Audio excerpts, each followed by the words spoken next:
Monsieur Épard a déposé depuis quelque temps un projet de goélette qui a du mal à démarrer. C'est une vieille goélette qu'il a pu racheter, mais qui n'est pas adaptée à la circulation maritime. Il faut qu'elle soit rénovée.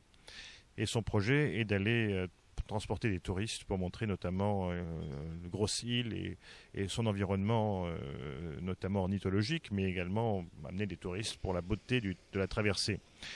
Et ce projet de goélette reçoit un soutien qui n'est pas tout à fait unanime. Il y a même beaucoup d'embûches. La première embûche, semble-t-il, c'est que pour pouvoir rénover sa goélette et pouvoir obtenir les fonds nécessaires aux travaux compatibles avec ce que souhaite Transport Canada, il faut qu'il puisse avoir un point d'attache. Et M.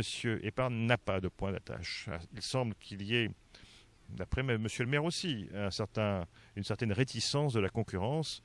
M. le maire considère qu'il y a un certain nombre de croisiéristes ici, qui sont tout à fait légitimes et respectables.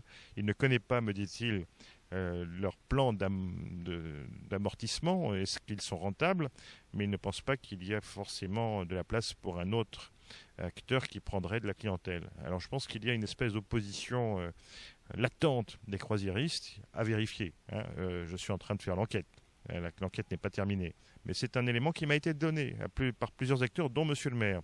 Et M. le maire trouve ça tout à fait normal parce qu'il est important que les croisiéristes ne perdent pas leur rentabilité.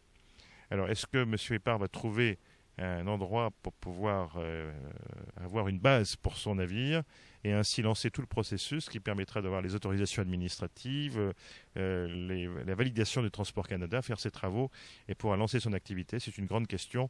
Je suis en train de procéder à une enquête auprès de tous les intervenants.